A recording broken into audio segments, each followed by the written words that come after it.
जय हिंद। आइए आज देखते हैं हम लोग बायोलॉजी का ब्लड चैप्टर। ये बहुत इंपॉर्टेंट चैप्टर है। इस चैप्टर का हम 3 पार्ट बताएंगे।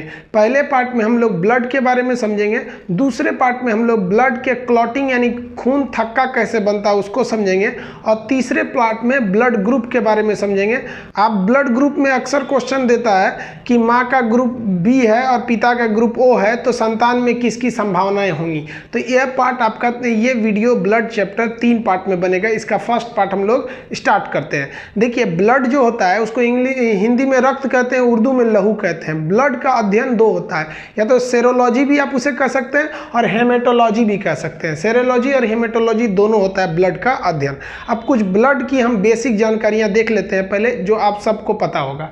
सबसे पहला, ब्लड एक प्राकृतिक कोलाइड है, ये एक नेचुरल कोलाइड है। आपसे कोई कह दे कि कोलाइड क्या है तो इसको केमिस्ट्री में हम डिटेल से करेंगे। अभी आप इतना समझिए कि कोलाइड ऐसे लिक्विड को कहते हैं कि जिसे आप कपड़ा या किसी चीज़ से छानेंगे तो उसका 100% उस पार नहीं जाएगा, कुछ इधर उधर फंस जाएगा।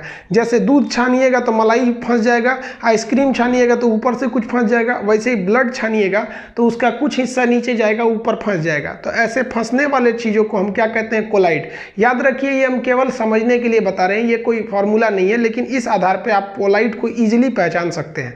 तो रक्त एक प्रकार का प्राकृतिक कोलाइड है। इससे पहले के चैप्टर में बता दिए थे, रक्त एक संयोजी उत्तक है, कनेक्टिंग टिश्यू है। कनेक्टिंग टिश्यू उसे कहते हैं जो पूरे बॉडी को कनेक्ट करके रखता है, जोड़ के रखता है, अर्थात संयोग करके रखे रहता है। अतः इसे हम संयोजी उत्तक कहते हैं। जो ब्लड होता है इसका पीएच जो होता है 7.4 पीएच जो होता है वो क्षार का होता है। अगर कोई चीज का पीएच 7 से ऊपर जाता है तो बेस हो जाता है, और 7 से नीचे आता है तो एसिड हो जाता है, और 7 पे रुक गया तो न्यूट्रल। अतः पीएच 7 होने के कारण ये क्या होता है? 7.4 होने के कारण ये क्षार होता है। मेल में इसकी संख्या 5.5 लीटर होती है। मेल में इनकी संख्या कितनी होगी? 5.5 लीटर।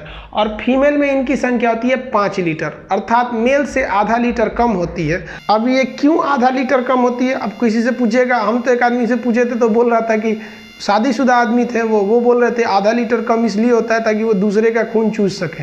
हालांकि ये कोई रीजन नहीं है कि दूसरे का खून चूस सके, इसलिए पहले से स्पेस दिया हुआ है। रीजन ये है कि फीमेल में ना हीमोग्लोबिन कम होता है, और हीमोग्लोबिन भी आरबीसी का निर्माण करता है, और आरबीसी ब्लड का एक बहुत बड़ा हिस्सा होता है। इसलिए हीमोग्लोबिन के कमी की वजह से फीमेल में जो ब्लड होता है वो आधा लीटर कम होता है। तो ये बेसिक चीज़ आप समझते हैं। अब ब्लड का निर्माण कहाँ होता है, फॉर्मेशन ऑफ ब्लड कहाँ होता है? तो हम लोग जो एडल्ट हैं उनमें हड्डियों के बीच के बोन मैरो में होता है। आप हड्डी देखे होंगे, आप लोग कई तो हड्डी जब आप चिकन वगैरह खाते होंगे तो कूच देते होंगे, उसके अंदर झांकिएगा हड्डी के अंदर ऐसे तोड़ के, तो उसमें जाली रेड कलर का रहता है, उसे हम अस्थि मज्जा या बोन मैरो कहते हैं। तो एडल्ट लोगों में, वयस्क लोगों में ब्लड का निर्माण कहाँ होता है? बोन मैरो में होता है। लेकिन बात करिए उस बच्चे की जो अभी माँ के पेट में अभी पैदा ही नहीं हुआ, उसमें हड्डी नहीं रहता है, और हड्डी रहता है अभी तो एकदम कमजोर रहता है, जिधर मुड़िएगा उधर मुड़ जाएगा, तो उसमें तो बोन मैरो की कमी होती है, उसका कहाँ बनेगा? तो जो भ्रूण, जो बच्चा अभी पैदा नहीं हुआ है, माँ के पेट में है, उसे इंग्लिश में एम्ब्रॉय कहते हैं और हिंदी में भ्रूण कहते हैं। अब वो 3 महीने का पेट में बच्चा है तो भी भ्रूण है, और 9 महीने का है तो भी भ्रूण है। अगर पैदा हो गया तब बच्चा कहलाता है, नहीं पैदा रहेगा तो भ्रूण रहेगा। तो भ्रूण में जो ब्लड का निर्माण होता है वो लीवर में होता है, लीवर के मीसोडर्म में, उसी का हिस्सा होता है। तो आप लीवर ही याद रखिए, यकृत में। तो ये इसका बेसिक इंफॉर्मेशन। अभी थोड़ा और समझते हैं हम लोग ब्लड के बारे में कि ये जो ब्लड है ये स्टोर कहाँ रहता है। तो कई लोग कहते हैं हार्ट में। बाबू, हार्ट में ब्लड स्टोर नहीं रहता है, दिल में स्टोर हो गया तो हार्ट अटैक आ जाएगा। ब्लड जो स्टोर होता है ना, ये पेट में, पेट को हम लोग उदर कहते हैं, उदर। अब पेट खाली जगह है तभी ना खाना खाते हैं तो चला जाता है। तो उदर गुहा में यहाँ पर बाईं ओर एक एस्पिलीन होता है, जिसे हिंदी में प्लीहा या तिल्ली कहते हैं। तो प्लीहा या तिल्ली में ही ब्लड जाके स्टोर रहता है, इसलिए एस्पिलीन को हम ब्लड बैंक के नाम से भी जानते हैं। आरबीसी जब अभी हम आगे पढ़ाएंगे आपको ब्लड का, वो जब मरता है तो वो भी जाके एस्पिलीन में ही जाके इकट्ठा हो जाता है। इसीलिए स्टोरेज कौन करता है? एस्पिलीन, उसी को प्लीहा या तिल्ली कहते हैं। और मरने के बाद यानी कब्र जो होता है वो भी एस्पिलीन होता है। तो एस्पिलीन को हम ब्लड बैंक भी कहते हैं, और कब्रिस्तान यानी ग्रेवयार्ड के नाम से भी जानते हैं। अब एक कोलेस्ट्रॉल क्या होता है? कोलेस्ट्रॉल क्या होता है? चिपचिपा पदार्थ। जैसे आप तेल मसाला ज़्यादा खाइएगा, खूब काजू किशमिश बादाम ये सब खाइएगा तो उसमें चिपचिपा चीज़ होता है, वसा का एक रूप होता है। तरल वसा फैटी एसिड होती है, उसी को क्या कहते हैं, कोलेस्ट्रॉल। ये कोलेस्ट्रॉल बहुत घातक होता है, ये जान ले लेता है, हार्ट अटैक ले आ देगा। क्योंकि अगर आपके रक्त में अगर ये चर्बी यानी तेल की मात्रा ज़्यादा हो जाए तो दिल पे जाके चिपक जाएगा, फिर दिल को धड़कने नहीं देगा। तो ये कोलेस्ट्रॉल का जो लेवल होना चाहिए वो 200 ग्राम प्रति डेसीलीटर। अभी ब्लड को एक्चुअली जो पैथोलॉजी लैब होते हैं जहां आप जांच कराने जाते हैं उसके लिए वो डेसीलीटर में नापते हैं। तो इसका जो कोलेस्ट्रॉल का लेवल होता है वो 200 डेसीलीटर होता है। याद रखिएगा, एग्जाम में पूछा है, इसमें हर एक चीज़ याद रखिएगा। आप देखिए जो हम यहाँ स्लाइड बनाते हैं वो हम फालतू के लिए नहीं बनाते हैं। आप 1 सेकंड के लिए भी वीडियो स्किप नहीं कर सकते, हम आपके हर एक सेकंड का ख्याल रखते हैं।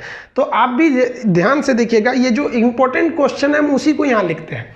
तो कोलेस्ट्रॉल का लेवल कितना हो जाता है बाबू, 200 ग्राम प्रति डेसीलीटर। जब भी आप बायोलॉजी देखिएगा ना तो ये डेसीलीटर में देता है, आप बस यही 200 याद रखिएगा। ऑप्शन में ना आपकी यूनिट लिखे रहते हैं। अब एक होता है हीमोग्लोबिन, ये हीमोग्लोबिन को हम शॉर्टकट में HB कहते हैं। इसी के कारण ब्लड जो होता है वो लाल हो जाता है। ये हीमोग्लोबिन अभी जस्ट आगे इसको समझाएंगे। ये हीमोग्लोबिन का भी लेवल पूछ देता है आपसे कि कितना होता है। तो हीमोग्लोबिन के अंदर ना आयरन पाया जाता है। हीमोग्लोबिन में क्या पाया जाएगा, आयरन। तो यहाँ हम लिख देते हैं हीमोग्लोबिन में ऐसे Fe लिख देते हैं, आप समझिएगा आयरन पाया जाता है। तो ये हीमोग्लोबिन में आयरन होता है। ये मेल में जो होता है ना 14 ग्राम, फिर देखिए 14 ग्राम प्रति डेसीलीटर, और फीमेल में 13 ग्राम प्रति डेसीलीटर। यानी हर एक डेसीलीटर, यानी आप एक तरह से समझिए तो एक ढक्कन पे, मतलब डेसीलीटर इतना सा होगा। तो डेसीलीटर यानी इतनी सा भी अगर ब्लड लेते हैं तो उसमें फीमेल में हीमोग्लोबिन कम है। यानी मेल में हीमोग्लोबिन ज़्यादा और फीमेल में हीमोग्लोबिन कम। जिसमें हीमोग्लोबिन ज़्यादा उसमें लोहा की मात्रा ज़्यादा, यानी मेल की शरीर में आयरन की मात्रा ज़्यादा होने की वजह से मेल का शरीर हार्ड होता है, और फीमेल में हीमोग्लोबिन कम होता है तो आयरन भी कम हो जाता है, तो उनका शरीर थोड़ा सॉफ्ट हो जाता है। बराबर मुक्का एक मेल को मारिए एक फीमेल को मारिए, मेल को उतना नहीं लगेगा लेकिन फीमेल को ज़्यादा चोट लग जाता है।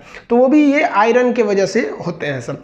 अब आगे समझते हैं, हमारे बॉडी में पूरे रक्त जो है ना सर्कुलेट कर रहा है, इसे हम सर्कुलेटरी सिस्टम या रक्त परिसंचरण तंत्र कहते हैं। इसकी सबसे पहले जानकारी विलियम हार्वे ने दिया था। तो रक्त परिसंचरण की जानकारी किसने दिया, विलियम हार्वे ने दिया था। इतना समझ गया आ गया। अब थोड़ा और आगे समझते हैं लोग। अब देखिए ब्लड के कार्य क्या होते हैं, फंक्शन ऑफ ब्लड। तो ब्लड का सबसे महत्वपूर्ण काम देखिए वो तापमान का नियंत्रण करता है। जब तक आप जिंदा हैं, विलियम हार्वे साहब ने कहा था रक्त परिसंचरण करते रहेगा, और कोई भी चीज़ गतिशील रहती है तो उसमें उष्मा रहती है। आप हाथ को ऐसे ऐसे रगड़िए, आपका हाथ गर्म रहेगा। जब तक रगड़ेंगे तब तक गर्म रहेगा, छोड़ेंगे तो थोड़ी देर में ठंडा हो जाएगा। इसीलिए पूरा शरीर में जब तक खून दौड़ेगा तब तक हमारा शरीर का टेम्परेचर 37 डिग्री बना रहेगा, क्योंकि ब्लड के घूमने का भी स्पीड फिक्स है। 120 के प्रेशर से जाता है और 80 के प्रेशर से आता है, तो उसी को ब्लड प्रेशर कहते हैं। 120 आता है 80, तो इसी को कहते हैं 120/80। तो जब तक खून चलेगी तब तक शरीर गर्म रहेगा। ब्लड कहाँ जमा रहता है बाबू, एस्पिलिन में। मलेरिया नाम के बीमारी में ना एस्पिलिन खराब होने लगता है, इफेक्टेड हो जाता है, तो ब्लड भी इफेक्टेड होने लगता है। इसीलिए पूरे शरीर का टेम्परेचर घटने लगता है मलेरिया नाम की बीमारी में। तो पहला काम आप समझ गए। दूसरा काम आप समझते हैं हम लोग, पोषक पदार्थ का परिसंचरण। आप कोई भी चीज़ खाते हैं तो डाइजेस्ट होने के बाद उसका एब्जॉर्प्शन करके उसे ब्लड में मिला दिया जाता है। आप दवा खाते हैं या इंजेक्शन दिया जाता है तो उसमें न्यूट्रिशन यानी पोषक पदार्थ रहते हैं जो आपके बॉडी के लिए अच्छे होते हैं। वो पूरे बॉडी में वो क्या कर देता है, परिसंचरण कर देता है। हार्मोन का भी परिसंचरण कर देता है, ये तो हार्मोन चैप्टर में पढ़ा है आपको। तो ये पोषक पदार्थों का परिवहन कर देता है। दूसरा, गैसों का परिवहन करता है। हम आपको श्वसन तंत्र में पढ़ा दिए हैं, सांस लेते हैं तो ये फेफड़ा केवल एक टंकी का काम करता है जहां ऑक्सीजन को रख देता है। यहाँ से ऑक्सीजन को ले जाने का काम ब्लड का हीमोग्लोबिन करता है, और वापस CO2 ले आने का भी काम हीमोग्लोबिन करता है। फेफड़ा केवल एक जगह प्रोवाइड करता है कि यहाँ भैया आप ऑक्सीजन रख दीजिए। तो गैसों का परिवहन यानी ऑक्सीजन ले गया और CO2 लाया। तो ये दूसरा काम आप समझ गए। अब तीसरा काम समझते हैं, उत्सर्जी पदार्थों का परिवहन। शरीर में जितने भी खराब पदार्थ रहते हैं जैसे यूरिया, अमोनिया इत्यादि का परिवहन वही करता है और किडनी को ले जाके दे देता है, और किडनी उसको क्या करता है, डायलिसिस विधि द्वारा उसमें से हानिकारक पदार्थों को रख लेता है और ब्लड को कहता है अब तुम जाओ।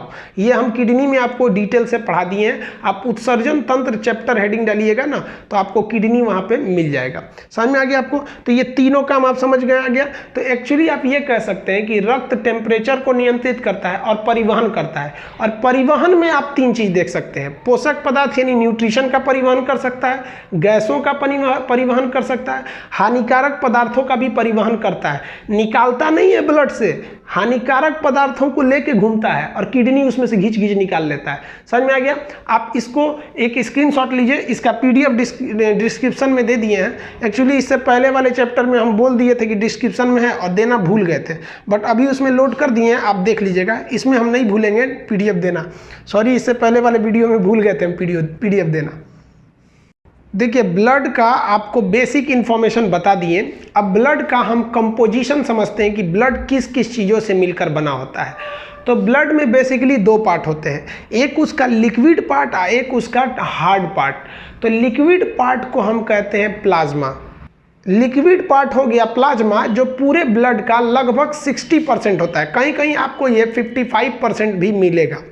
और जो उसके पार्टिकल्स जो उसमें घुले हुए होते हैं उन्हें हम कार्पल्स या रुधिराणु कहते हैं। ये बचे हुए 40% होते हैं, सब 40%। तो आप इसको ऐसे समझिए, जैसे आप शरबत बनाते हैं तो पानी भी लेते हैं और चीनी भी लेते हैं, तो चीनी हार्ड पार्टिकल हो गया और पानी जो हो गया वो लिक्विड पार्ट हो गया। तो उसी तरह ब्लड में भी दो दो चीज़ मिला हुआ है। ऐसा मत समझिए कि ब्लड लिक्विड दिख रहा है तो केवल लिक्विड से बना है। आपका चाय जो पीते हैं वो लिक्विड दिखता है तो केवल लिक्विड से थोड़ी ना बनता है, उसमें चीनी भी पड़ता है, चाय पत्ती भी पड़ता है, गुल मिर्च वगैरह भी लोग डाल देते हैं, तो कई कई चीज़ के पार्टिकल्स भी पड़ते हैं। और लिक्विड में दूध भी रहता है, थोड़ा पानी भी मिला दिया जाता है। तो वैसे ही ब्लड का लिक्विड भाग हो गया आपका प्लाज्मा। समझ में आ गया? और जो ठोस भाग है जो कण के समान होता है उसे क्या कहते हैं, रुधिराणु। ये बचे हुए 60% हो गए। इसमें आरबीसी, डब्ल्यूबीसी और प्लेटलेट होते हैं। इनको हम समझेंगे, पहले हम लोग प्लाज्मा के बारे में देख लेते हैं। प्लाज्मा पूरे ब्लड का 60% भाग होता है, ये ब्लड को लिक्विड बना के रखे रहता है। इस प्लाज्मा में एक विशेष प्रकार का प्रोटीन पाया जाता है जिसे फाइब्रिनोजेन कहते हैं, और एक अलग भी प्रोटीन होता है जिसे हम कहते हैं प्रोथ्रोम्बिन। तो एक हो गया फाइब्रिनोजेन, एक हो गया प्रोथ्रोम्बिन। अगर आप किसी भी ब्लड को लीजिएगा और उसके प्लाज्मा में से आप फाइब्रिनोजेन और इस प्रोटीन को निकाल दीजिएगा, मेनली फाइब्रिनोजेन को निकाल दीजिएगा, तो वो ब्लड हल्का येलोइश यानी थोड़ा पीलेपन का हो जाएगा और पतला दिखेगा।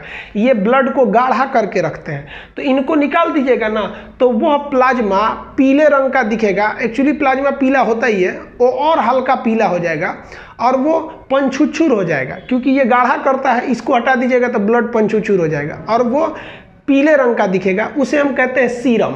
बीमारियों की जांच आपके ब्लड में से सीरम निकाल के किया जाता है। ये पीडीएफ में लिखा हुआ है, यहाँ आप बेसिकली समझिएगा। प्लाज्मा में से फाइब्रिनोजेन हटा देने से वो ब्लड पतला हो जाता है और पीले रंग का होता है, जिसे सीरम कहते हैं। बीमारियों की जांच सीरम से की जाती है। इतना क्लियर है? अब हम समझते हैं इस साइड में रुधिराणु यानी कार्पल्स के बारे में, जो बचे हुए 40% है। देखिए ये जो रुधिराणु है इसमें आरबीसी होते हैं, रेड ब्लड कार्पल्स, ये लाल रंग के होते हैं। ये वाइट ब्लड कार्पल्स, इनका रंग सफ़ेद होता है। ये एक हो गया प्लेटलेट। अब इनके ना हम टेक्निकल नाम देखिए, आरबीसी का नाम जानते हैं, white blood, red blood carpals, white blood carpals, और ये प्लेटलेट हो गया। अब इनका थोड़ा टेक्निकल नाम याद रखिएगा, इन्हें कहते हैं एरिथ्रोसाइट। इसे क्या कहेंगे? एरिथ्रोसाइट। डब्ल्यूबीसी को ल्यूकोसाइट। आप सुने होंगे ल्यूकोमिया कैंसर को कहा जाता है, इसको बढ़ जाने या घट जाने से कैंसर हो जाता है, इसी से बना है ल्यूकोमिया। और इसे कहते हैं थ्रम्बोसाइट। तो प्लेटलेट का बायोलॉजिकल यानी टेक्निकल नाम क्या हो जाएगा? थ्रम्बोसाइट। डब्ल्यूबीसी का ल्यूकोसाइट और आरबीसी का हो जाता है आपका एरिथ्रोसाइट। अब कभी कभी ना इनकी संख्या पूछ देता है। इनकी संख्या सबसे ज़्यादा होती है इसमें आरबीसी, 50 लाख। इसे मिलियन में करेंगे तो 5 मिलियन हो सकता है, तो हम 5M लिख देते हैं, 5 मिलियन। किताबों में अक्सर 5 मिलियन लिखा रहता है, आप कंफ्यूज हो जाते हैं। तो इसकी संख्या कितनी होगी? 50 लाख। डब्ल्यूबीसी की संख्या पूछेगी तो 10,000 और प्लेटलेट की संख्या 2 लाख। प्लेटलेट कितना हो गया 2 लाख, WBC 10,000 और RBC जो हो गया 50 लाख हो गया। अब एक बार एग्जाम में क्वेश्चन पूछ के फंसा दिया था, कहा था कि रक्त के रुधिराणु में सर्वाधिक संख्या किसकी होती है, तो लड़कों ने मार दिया था प्लाज्मा की। बाबू अगर कहेगा कि रक्त में सबसे ज्यादा मात्रा यानी पूरे होल ब्लड में सबसे ज्यादा मात्रा, तब ना आप प्लाज्मा दीजिएगा, उसका तो क्वेश्चन उधर से है ही नहीं है। एग्जाम में जो क्वेश्चन दिया था कि रुधिराणु में सबसे ज्यादा मात्रा किसकी होती है, तो RBC की होती है। ये लगभग 95% पाया जाता है। सोच के देखिए ना, आप देखिए ये अकेले 50 लाख है, वो 2 लाख है, ये 10,000, 2.25 लाख हो जाएगा। ये अकेले कितना है 50 लाख है, तो रुधिराणु में अकेले ये 95% होता है। समझ में आ गया। अब बात करते हैं जीवन काल का, किसका कितना दिन अवधि होता है। तो RBC की जीवन काल 120 दिन होता है। याद रखिएगा आपका RBC 120 दिन में खराब हो जाता है। WBC की जो संख्या है, सॉरी जो जीवन काल है वो 4 दिन है। ये 4 दिन से ज़्यादा नहीं रह सकता है, मर जाएगा वहीं पे, ब्लड में मर जाता है। प्लेटलेट का जो जीवन काल होता है वो 7 दिन होता है। तो RBC 120 दिन, WBC 4 दिन और प्लेटलेट 7 दिन तक ही ब्लड में जिंदा रह सकते हैं। समझ में आ गया। अब आपके मन में एक सवाल आता होगा कि सर मेरा WBC 4 दिन में खराब हो गया, ब्लड के अंदर वाला प्लेटलेट खराब हो गया, WBC भी खराब हो गया, तो फिर ब्लड में तो उस ब्लड का क्या होता है। तो ब्लड को लाइसोसोम, मान लीजिए इन दोनों को लाइसोसोम मार देते हैं और इनमें लाइसोसोम नहीं होता है, बताए हैं, इसको एस्पिलिन मार देता है। तो फिर ब्लड कहाँ गया, तो ध्यान दीजिए, ब्लड का जो लिक्विड वाला पार्ट है ना, प्लाज्मा, ये अभी भी जिंदा है। कहता है कि बाबू लोग, रुधिराणु लोग, तुम घूम रहे थे चीनी चाय पत्ती की तरह मेरे बीच बीच में, तुम लोग जाओ। कैसे हम लोग चाय बनाते हैं तो चाय पत्ती छान देते हैं, तो खराब जो चाय पत्ती होता है उसको छान देते हैं। वैसे एस्पिलिन क्या करता है कि RBC की जो मात्रा खराब हो गई उनको छान देता है, तो केवल रुधिराणु खराब होते हैं, प्लाज्मा जिंदा रहता है। हम प्लाज्मा थेरेपी में बताए थे कि प्लाज्मा निकाल लिया जाता है। फिर हमारा शरीर क्या करता है, WBC बनाता है, बोन मैरो WBC बनाता है, प्लाज्मा में मिला देता है। बोन मैरो ही प्लेटलेट वगैरह सब बनाते हैं, प्लाज्मा में मिला देता है, फिर से ब्लड हो जाते हैं। तो ब्लड के ये बहुत महत्वपूर्ण घटक होते हैं। अब इनको हम एक एक करके डिटेल से समझते हैं कि किसका क्या काम होता है और क्या ये स्पेसिफिक फंक्शन को करते हैं। चलिए एक बार रिवाइज कीजिए। RBC को क्या कहेंगे, एरिथ्रोसाइट, संख्या 50 लाख, जीवन काल 120 दिन। WBC को क्या कहेंगे, ल्यूकोसाइट, संख्या 10,000, जीवन काल 4 दिन। प्लेटलेट को क्या कहेंगे, थ्रोम्बोसाइट, संख्या 2 लाख और जीवन काल 7 दिन। आप इसका स्क्रीनशॉट लीजिए, हालांकि PDF में इसका लिंक, हम PDF का लिंक दे देंगे नीचे। देखिए हम आपको इससे पहले वाले चार्ट में हम आपको RBC, WBC और प्लेटलेट के बारे में हल्का अंतर बताए थे। अब थोड़ा ज़्यादा डिटेल से देखते हैं हम लोग। पहले देखते हैं RBC। RBC को हम क्या कहते हैं, एरिथ्रोसाइट, 120 दिन, जीवन काल। अब इसका आकार देखिए, इसका आकार गोल होता है और बीच में से चपटा होता है। आकार गोल होता है और बीच में से क्या होता है, चपटा होता है। ऊंचाई पे जब ये जाइएगा तो इसमें ऑक्सीजन डिजॉल्व करने की क्षमता घट जाती है, जिसकी वजह से इसका आकार बढ़ जाता है। तो याद कैसे रखिएगा, ये क्या है, बढ़ने का साइन है और ये भी क्या है, ऊंचाई का साइन है। तो जैसे ऊंचाई पे जाइएगा इसका आकार क्या होने लगता है, बढ़ने लगता है। तो ये एक बार पूछ दिया था कि ऊंचाई पे जाने पे इसके आकार में क्या प्रभाव पड़ता है, तो बढ़ जाता है और ऑक्सीजन डिजॉल्व की क्षमता भी इस पर इफेक्टेड पड़ती है। अब यहाँ 2-3 चीज़ समझने वाला समझिए। इसमें लाइसोसोम होता ही नहीं है। अब हम आपको बताए हैं, लाइसोसोम मरी हुई कोशिकाओं को खा पी के ख़त्म कर देता है और इसमें लाइसोसोम होता ही नहीं है। अतः यह मर जाएगा तो इसको खाने वाला कोई नहीं है, ये घूमते रहेगा, इसकी लाश पूरी घूमते रहेगी। इसीलिए ये जब मर जाता है तो इसकी लाश को कौन पकड़ लेता है, एस्पिलिन, जिसको हम लोग प्लीहा या तिल्ली कहते हैं। इसीलिए एस्पिलिन को RBC का कब्र कहा जाता है। बाकी किसी चीज़ के लिए अलग से कब्र नहीं बना है, उसके अंदर खुद ही लाइसोसोम होता है, वो उसको खा पी के ख़त्म कर देता है। दूसरा चीज़, इसमें केंद्रक नहीं होता है, न्यूक्लियस नहीं होता है। अब एक बात बताइए, न्यूक्लियस के अंदर ही था DNA और RNA, और हमारी पहचान जो होती है वो DNA और RNA से होती है। अतः कोई हमारे ब्लड का RBC दे दिया कि लीजिए भैया ये RBC है, आप बताइए इसका DNA क्या है, तो क्या आप RBC से DNA बता सकते हैं? नहीं बता सकते हैं। ये भी क्वेश्चन पूछा हुआ है। क्यों? क्योंकि RBC में न्यूक्लियस यानी केंद्रक नहीं पाया जाता है और केंद्रक में ही DNA और RNA होते हैं, इसलिए DNA RNA की जाँच RBC नहीं की जा सकती। बाकी हमारे थूक से हो सकता है, हमारी बाल से हो सकता है, नाखून से हो सकता है, इन सब की कोशिकाओं में केंद्रक होता है। होता है, इनमें लाइसोसोम और केंद्रक नहीं पाए जाते हैं। समझ में आ गया। अगला देखिए, पूरे रुधिराणु में अगर इसकी बात करेंगे तो ये 95% से भी ज़्यादा पाया जाता है, क्योंकि ये 50 लाख, ये 10,000 और प्लेटलेट 2 लाख, तो ये 95% से भी ज़्यादा पाया जाता है। अब यहाँ एक क्वेश्चन आता है, एनीमिया से पूछता है कि एनीमिया रोग किसके कमी से हो जाता है।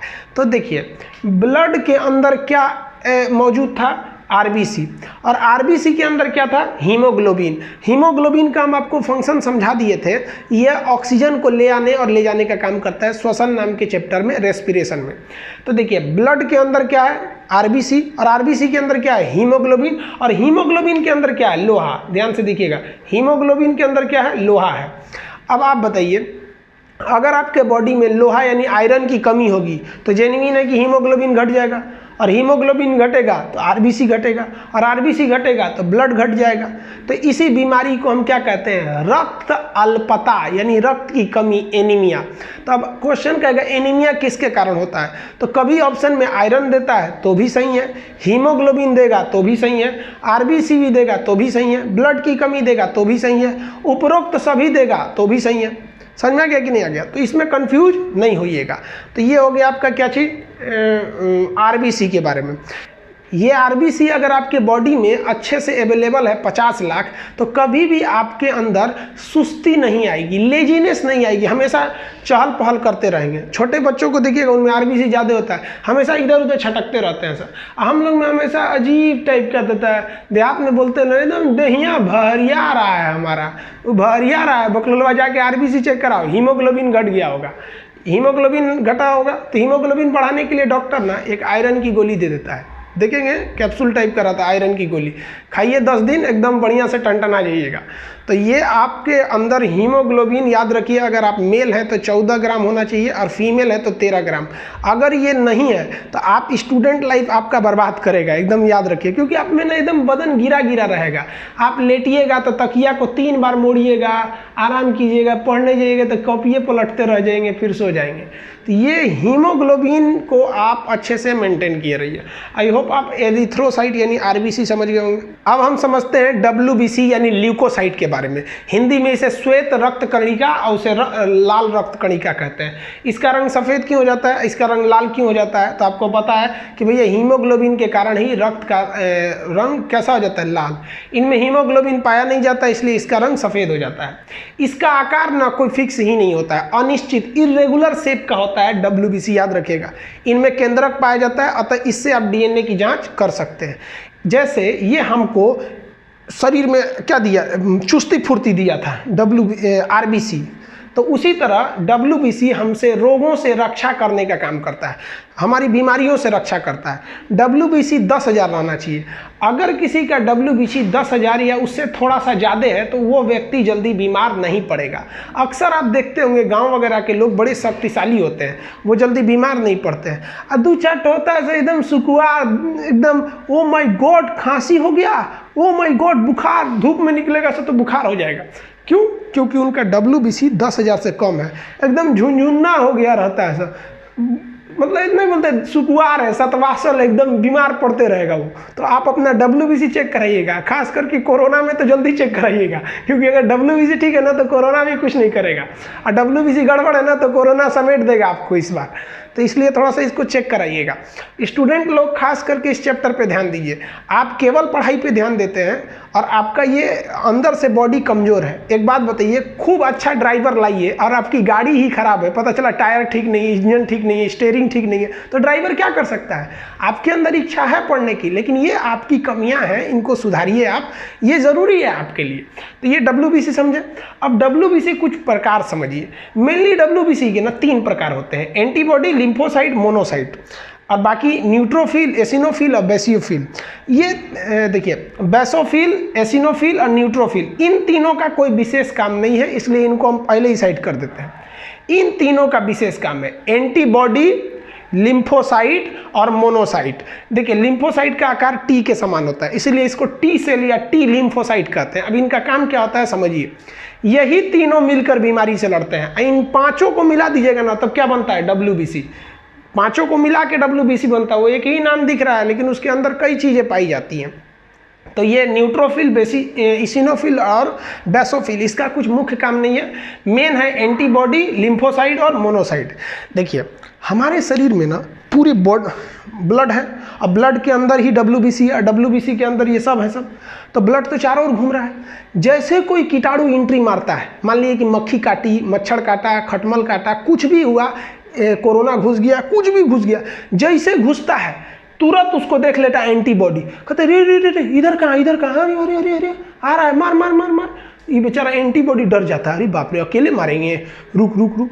वो जाता है लिम्फोसाइट के पास, ए चाचा लिम्फोसाइट, चाचा उठिए, लिम्फोसाइट चाचा उठिए उठिए, वो कोरोना घुस गया है, पता नहीं कौन है।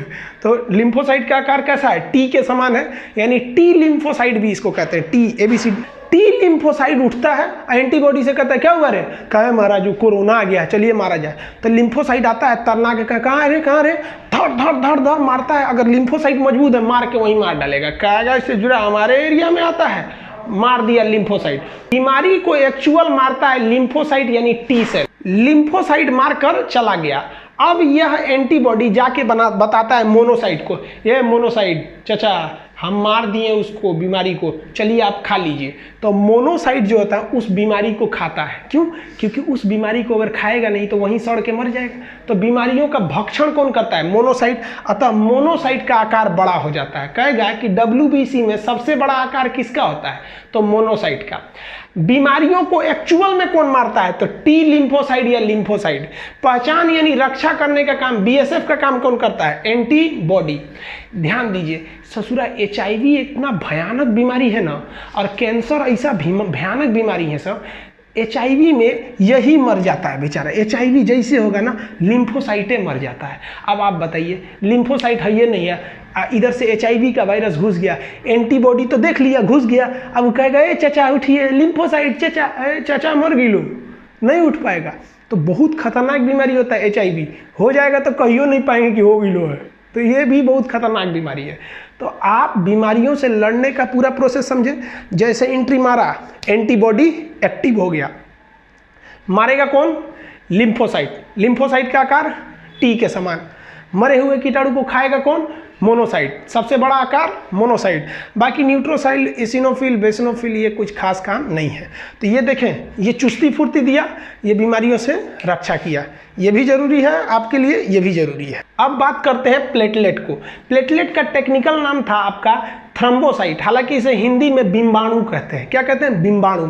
इसका आकार जो होता है ना, ये भी गोल होता है, लेकिन उत्तल लेंस की तरह होता है, इस शेप में होता है, ये उत्तल लेंस के समान होता है। तो इसका आकार कैसा होगा? उत्तल लेंस की तरह, बाइकन्वेक्स लेंस की तरह। इसमें केंद्रक नहीं पाया जाता है, अतः इसमें भी केंद्रक नहीं पाया जाएगा, तो इससे भी आप DNA नहीं निकाल सकते, जबकि इसमें DNA निकाल सकते हैं क्योंकि इसमें केंद्रक होता है। इसमें भी केंद्रक नहीं होता है RBC में, तो इसमें केंद्रक उपस्थित नहीं होता है। ये क्या काम करता है? शक्ति प्रदान करता है। इसकी संख्या आपको बता दी है पहले ही, 2 लाख होती है। अगर आप में प्लेटलेट 2 लाख है ना, तो आप में इतनी शक्ति रहेगी ना, थकबे नहीं करिएगा, एकदम दनादन थकेगा नहीं। तो देखते हैं ना, कुछ कुछ आदमी जल्दी थकता ही नहीं है, और कुछ कुछ ससुरा 1 घंटा पढ़ने बैठेगा से तो कमर दर्द कर गया, ओ दादा दा सुकुआर बकलोलवा कौन सी रिजल्ट होगा रे तू लोग का, ऐसे 1 घंटा में थकोगे लोग। तो प्लेटलेट चेक कराइए जाके। प्लेटलेट अगर ज़्यादा रहेगा थकिएगा नहीं। किसी किसी लड़कों को आप देखते होंगे सोच रहा 8-8 घंटा पढ़ने लगते हैं सर। हम लोग जब पढ़ते थे तो इलाहाबाद यूनिवर्सिटी में, तो एक लड़का था हम लोग के साथ, सरफराज। सुबह 6 बजे से जब पढ़ना चालू करता था ना, तो एक ही बार उठता था 1 बजे, जब खाना आता था तब, खाना आ गया चलो खाओ। इतना पढ़ने में वो, मतलब उसके अंदर स्टेमिना थी। तो हम लोग यही सोचते थे ससुरा ये पढ़ता कैसे इतना ज़्यादा। तो आप लोग भी अपना प्लेटलेट चेक कराइएगा। अगर प्लेटलेट कम है तो पढ़ने के लिए इच्छा तो करेगी, लेकिन ज़्यादा देर टिक नहीं पाइएगा। और ससुरा अगर हीमोग्लोबिन कम है तो इच्छा नहीं करेगा। तो देखिए, ये ससुरा कमवा स्टार्ट करा देता है और ये देर तक कराए रखता है। तो सब जरूरी है, इसलिए डॉक्टर के पास जाइए, इत्मीनान से अपना प्लेटलेट चेक कीजिए 2 लाख है कि नहीं, WBC 10,000 है या नहीं, हीमोग्लोबिन लड़का है तो 14, लड़की है तो 13 है या नहीं। और अगर नहीं है तो डॉक्टर इसके लिए अच्छा बताएगा। हीमोग्लोबिन को बढ़ाने घटाने के लिए अपने से मत कीजिएगा, वरना रिस्की हो जाता है।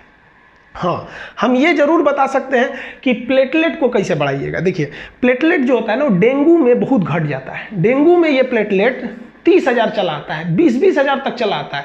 हमको जब डेंगू हुआ था ना, सीढ़ी नहीं चढ़ पा रहे थे, तो एक हॉस्पिटल हम गए थे, तो फर्स्ट फ्लोर से हमको नीचे उतरना था और हमको डेंगू था, पता नहीं था। मेरा प्लेटलेट 40,000 हो गया था, तो हम सोचे लिफ्ट से उतर जाते हैं। तो लिफ्ट में बेचारी एक डॉक्टर थी, लेडीज डॉक्टर थी, वो हमको कहीं कि आपको शर्म नहीं आता है, एक फ्लोर से नीचे उतरना है, जेंट्स होके लिफ्ट से उतरते हैं। हम कहे मैडम हमको पता नहीं क्या हुआ है कि हमारा पैर नहीं चल पा रहे। तो प्रॉब्लम हमको नहीं थी, प्रॉब्लम था कि वहाँ हमको डेंगू हो गया था, वरना हम डेली 5 तल्ला पे क्लास चढ़ने के लिए ऊपर नीचे करते हैं, पैर ही नहीं उठता है, इतना कमजोरी आ जाती है और आदमी ना भद भद गिर जाता है। देखिएगा ना, जहाँ तहाँ गिरल रहेगा, उठाना पड़ेगा, भैया उठिए। अगर हीमोग्लोबिन भी कम हो गया है तब वो गिरेंगे, और प्लेटलेट भी कम हो गया तो भी गिरेंगे। तो ये बहुत खराब होता है। इसको कैसे बचाया जाता है, डेंगू से कैसे बचिएगा? तो देखिए, एक गिलोई और एलोवेरा, ये बाबा रामदेव के दुकान पे मिलेगा, लिक्विड होता है, एक एक कप 3 टाइम पीते रहिए। तो गिलोई और एलोवेरा। दूसरा, बकरी के दूध में प्लेटलेट बढ़ाने की क्षमता ज़्यादा होती है, जितना फल खा सकते हैं दबा के खाइए तो ये बढ़ेगा। फल खाने से सब बढ़ने लगते हैं, लेकिन हिंदुस्तान में गरीबी इतना ज़्यादा है कि फल कौन खाता है? जब बीमार पड़ता है तब। समझ लीजिए किसी के घर अनार खरीद के जा रहा है ना, तो 50% संभावना है कि उसके घर कोई ना कोई बीमार पड़ा होगा। तो ये आप ब्लड के बारे में समझ गए।